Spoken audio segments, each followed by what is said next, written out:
So a couple of updates on Diddy. We have not fully confirmed this. We are hearing that Diddy is enrolled in a domestic violence and a drug treatment program, two separate ones, while behind bars. The courtroom had gone quiet. Not the kind of silence that feels peaceful or solemn, but the kind that sits heavy in the air like a fog choking out every breath. And right in the center of that choking silence, Diddy sat frozen, his posture stiff. Diddy is behind bars, but he is enrolled in two classes in jail. A class for drug abuse and one for domestic violence. Domestic violence. These are programs that are offered by the federal government in the prison system for inmates, and he is enrolled in both of these programs. He's also, we're told, in therapy separate from those two programs. And all of these things that he's doing, typically for one reason, to look good for the judge. Well, it's important because sentencing comes up October 3rd. And Diddy, look, everything that I know tells me that he will get between 1 and 2 years. And I think it's going to be closer to 1. Prosecution is asking for 4. That's just not going to happen for a Mann Act violation.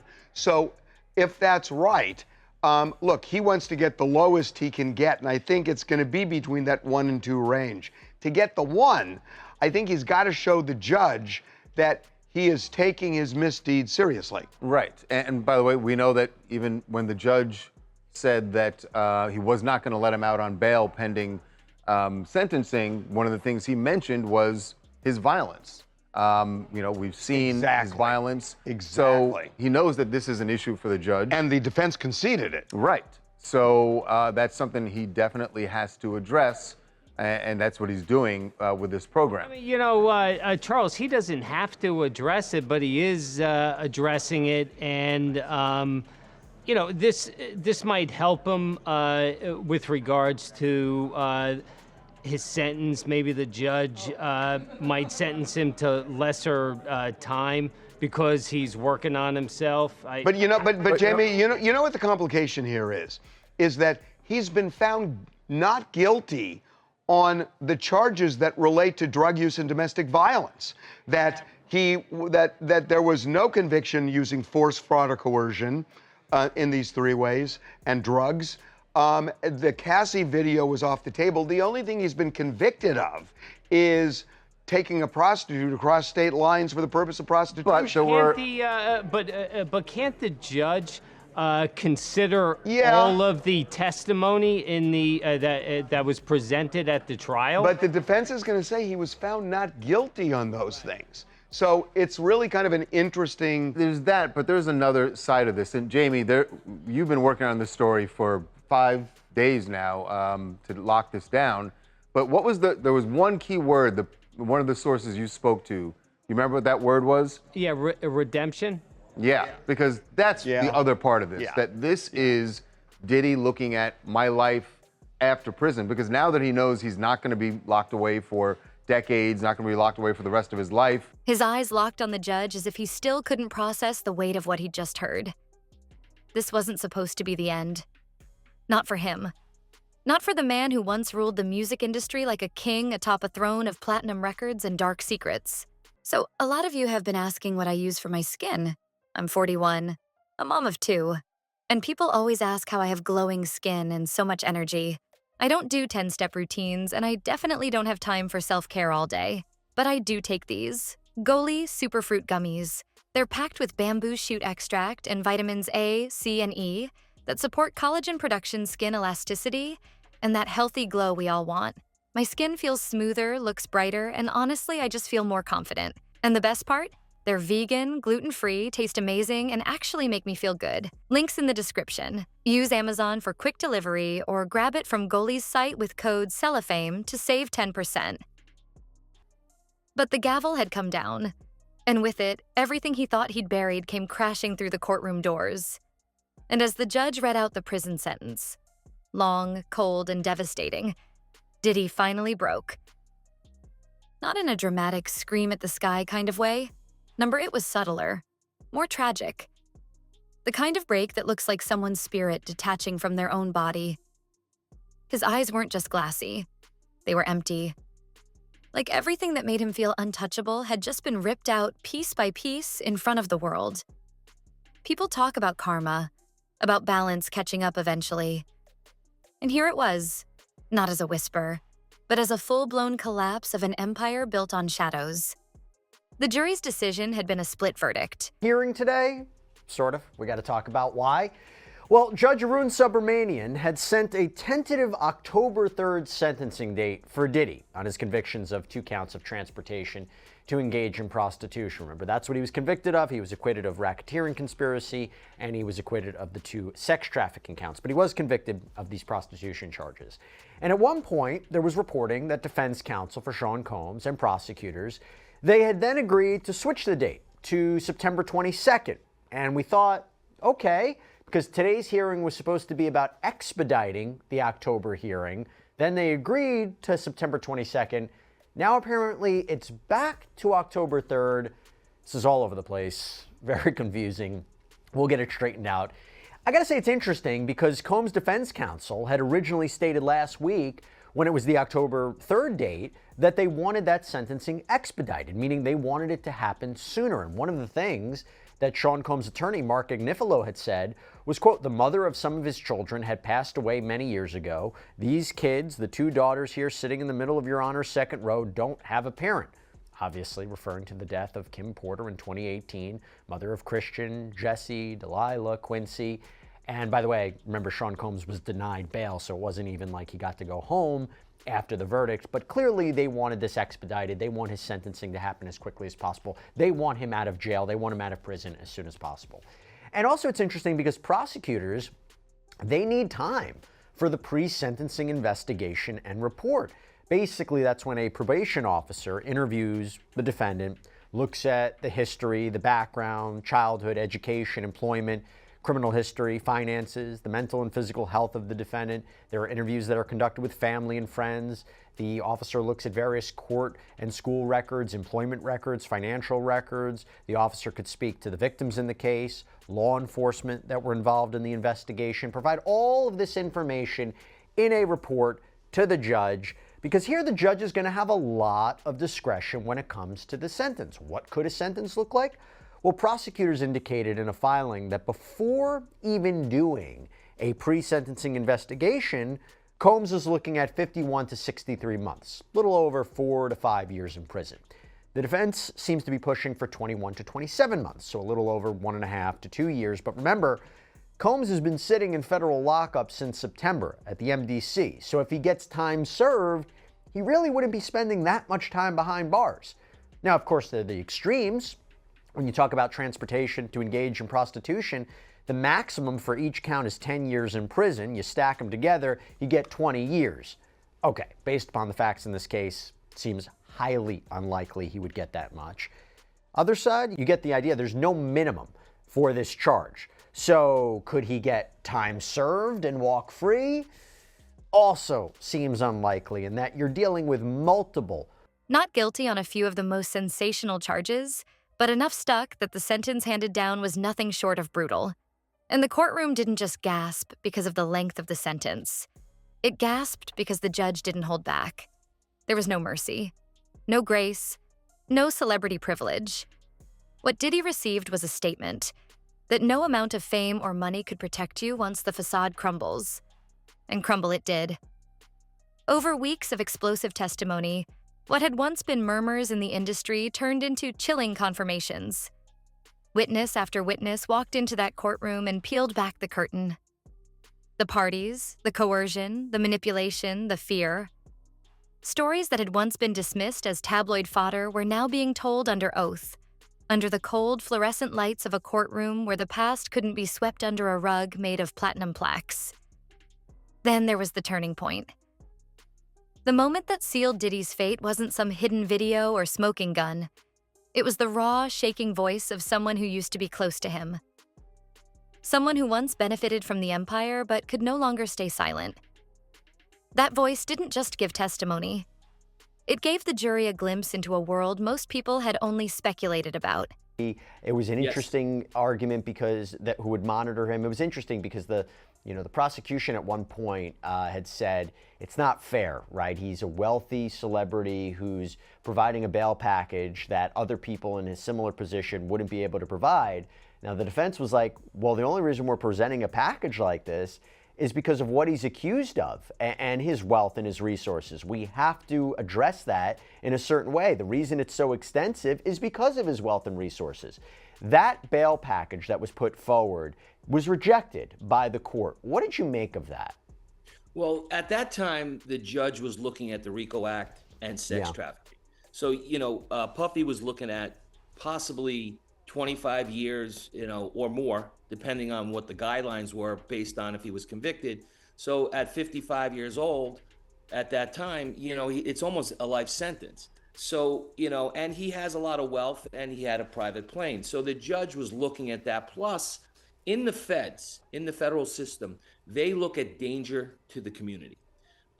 Where in the state system, they're not allowed to look at that. They look at risk of flight. So I think with all the letters behind that were coming in that we were not really privy to from a lot of the alleged victims, I think the judge made a decision that, hey, this is not going to be sufficient enough. I thought that at the end, he kind of, when we brought it on our private security team and we showed him who was going to be doing it, and we did Sam Bankman-Fried. So we knew that, we would be completely covered on that end. And we gave him the idea of there would be no Wi-Fi in the building that we were looking at, and that he would not be able to connect with anybody but his legal team and his family. We thought at that point that maybe we had a chance, but at the end, the judge denied it, and that's where we stood. And now on this case coming forward, after the convictions, after he wasn't convicted, at the end, we didn't know what he was going to do. So, when Mark reached out to me afterwards, we started thinking about putting another bail package together. And what is that bail package and by the way, is this a bail package that you think could be submitted again even after the judge just denied bail? Well, the judge denied bail based on the statute, and the statute stated a certain amount of information that part of the Mann Act that, was not eligible for bail. There are certain circumstances that can be done. We're going to regroup again. I know that they were going to go talk to Mr. Combs again and see what happens there. They have the October 3rd date. And I don't know where he stood. As of the other day, he wanted to get out. I don't think anybody wants to be at MDC where he is. So, we're going to reconvene and see what happens, at a later date. We could go back with another package. Would it require him to stay in New York? Would it be him to be, I know he wanted to go back to his property in Miami, Florida. And there's also an interesting question, I think, that his defense put forward. The world behind the velvet ropes, where the rules didn't apply, and power was currency more addictive than anything sold in nightclubs or on street corners. Diddy tried to keep his composure. Day after day, as damning detail after damning detail spilled out into the room, he sat there, stoic on the outside. But inside, you could see it eating at him. The tension in his jaw, the way his foot tapped nervously beneath the table. He thought he could get through it. He thought the machine, the money, the lawyers, the influence, would hold the line. But when the jury came back, the room changed. Something in the air shifted. Even before the four persons spoke, people could feel it. And then the words came. Guilty. On enough charges to put him behind bars for years. Decades even. But it wasn't just the sentence that broke him. It was the swiftness. The judge didn't pause for breath, didn't allow the shock to settle.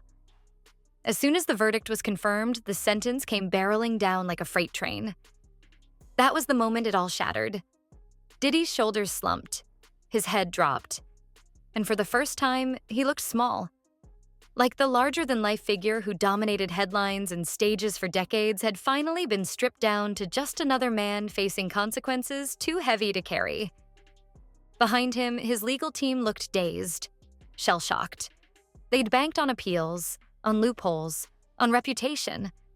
But even they knew this wasn't just a loss, it was a message. The judge's words cut sharper than the sentence itself. Your influence didn't absolve your choices. He was the IMF, president, and nobody knew if he was on his way going back to Greece to lend him X amount of money to get him out of trouble. Yet we had to find him an apartment in the city. We had to get him private security. I was dealing with his ex-wife now, coming in and giving me what I need to put a $5 million bail together.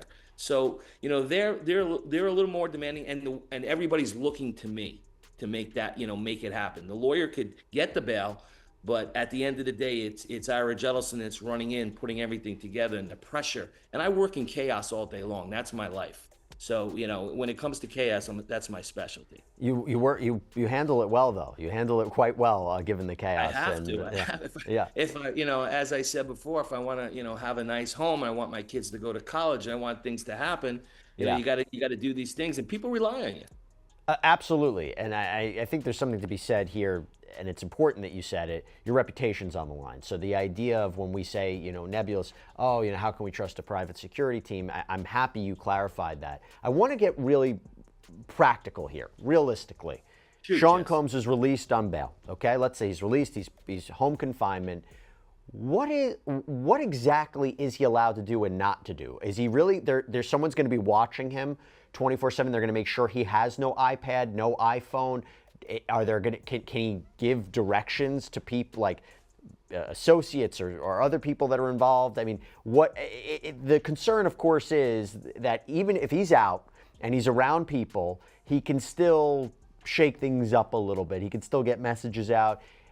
I guess the question is, what does it realistically look like for him? Does he sit in a room? Does he only confined to certain rooms day in and day out? Is he constantly watched on tape and all of his electronic devices are searched on him constantly? I mean, what does it look like? Well, again, it's really up to the restrictions of the court. Sure. I mean, I have people out right now that are on ankle bracelets, and they can't go 400 feet. They can go 800 feet. They can go wherever, depending on what the restrictions are. In Puffy's case, the way we were putting it to the judge and to the Southern District was, we were going to have a call log, so you could see who his calls were going to. We were going to try to take away his Wi-Fi in the building, which would have been a lot easy. We would have limited the people that would come see him. So at the end of the day, we had cameras inside the apartment that we were going to do, which our people were going to put up, and we were going to all let the government be able to get into that system to see who was coming in and out. Of course, there's privacy. So, we were going to make it very, very tight. Now, when you're incarcerated, and I have a lot of friends that I know that that are incarcerated, when people come to see you, if you want to pass a message, messages can get passed. We know that. So if he really wanted to do something incarcerated, he might be able to. If he really wanted to do something when he was out, he might be able to. I don't think that he would take a chance on something like that to risk what he's gone through over the last year. Again, opinion on my end, based on being 30 years in the industry, you just got possibly your life back. You were facing 30 years incarcerated possibly, and now you're going to take a chance on something like that. But again, no, I'm not in someone's brain. I can't determine how people think. There's a lot of people that feel they're above the law. So I don't know how Puffy thinks. Your fame didn't erase your actions, and this courtroom doesn't play by industry rules. Cold, precise, unforgiving. The kind of message that made sure no one watching would mistake the outcome for leniency. The reactions from the public were instantaneous. Social media exploded, half the world stunned that Diddy had actually been sentenced, the other half shouting that it still wasn't enough. Some mourned the fall of a mogul they once idolized. Others celebrated, seeing justice as finally catching up to a man who had dodged accountability for far too long. Celebrities posted cryptic stories, subtweets flew, and the internet turned into a battlefield of opinion, memory, and reckoning. And then there was 50 Cent. As expected, he didn't stay silent. Mere hours after the verdict, his post hit Instagram. A single photo of a crumbling throne, no caption. He didn't need one. Everyone understood. For years, he'd hinted, prodded, thrown shade, and pointed fingers. Now he had nothing left to prove. He was the specter in the background, the man who'd predicted it all, watching the final curtain fall. Inside the courtroom, though, Diddy wasn't thinking about memes or rival jabs. He was still in shock. As the bailiffs moved to take him into custody immediately, the reality hit him like a brick wall. There would be no walking out that door, no return to the mansion, no damage control press release. The chains weren't metaphorical anymore. They clinked. They locked. And as they led him away, he turned back for a second. Maybe out of instinct, maybe in disbelief. But no one met his eyes. Not his lawyers, not the reporters, not the gallery of spectators who had once worshipped his name. All that remained was silence, the kind that doesn't fade when the door shuts behind you. And for Diddy, it was only the beginning.